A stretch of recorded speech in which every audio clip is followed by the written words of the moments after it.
Profesor Akal Sehat Rocky Gerung dihantam berjamaah dengan puluhan laporan yang membuatnya trending berbulan-bulan dalam pemberitaan publik.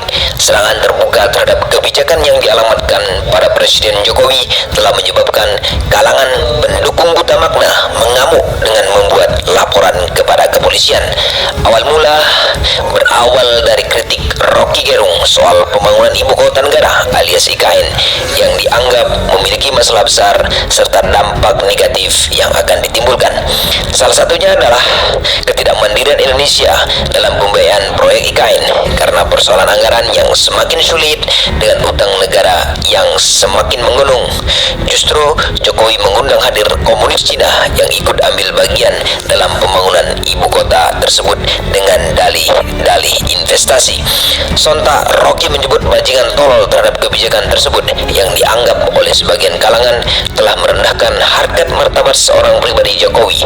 Rocky kemudian membantah secara keras bahwa frasa bajingan tolol adalah untuk menampar kebijakan presiden yang bermasalah, bukan merendahkan harkat martabat Jokowi sebagai pribadi hukum.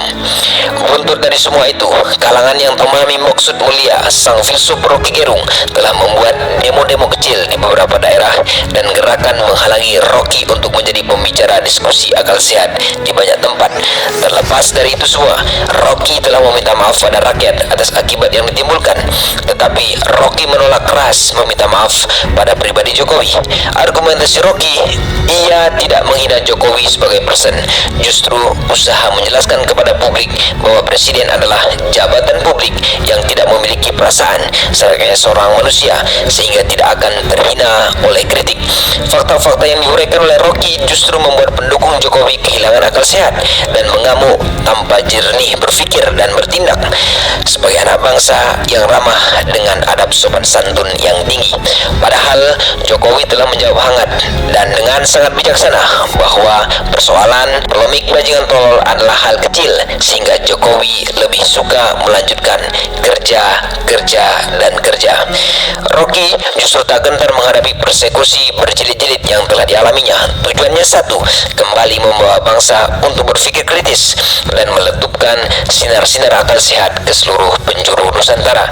Suka tidak suka, kehadiran Rocky yang cukup garang menyuarakan ujaran kritis setiap persoalan adalah salah satu kebanggaan bagi seluruh anak bangsa, khususnya kalangan yang berakal sehat.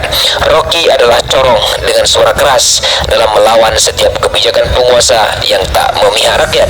Adapun bagi yang belum memahami maksud tersebut, Rocky adalah pengganggu yang harus disingkirkan, bahkan harus dipenjarakan.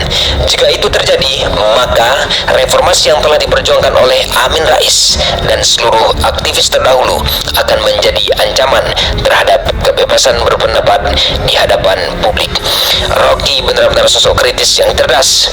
Keberaniannya melawan arus didasari pada kekayaan argumentasi dan wawasan luas dalam menerobos status quo yang tidak masuk akal. Rocky adalah manusia langka yang mengemas setiap kritik dengan basis argumentasi yang kuat sehingga membuat kalangan penjilat yang tak suka serta banyak lawan debat Rocky megap-megap dalam melawan balik derasnya kritik yang disembur Rocky. Sekali lagi, kritik yang disampaikan oleh Rocky adalah bentuk keresahan kritis dari seorang anak bangsa yang begitu peduli terhadap kepentingan rakyat yang lebih besar. Hal ini tentunya menjadi pengingat bagi setiap penguasa di rezim pemerintahan manapun dan dalam kondisi apapun agar tidak main-main dalam menjalankan kuasa dengan dalih-dalih pembangunan bangsa. No Rocky, no party. Salam akal sehat.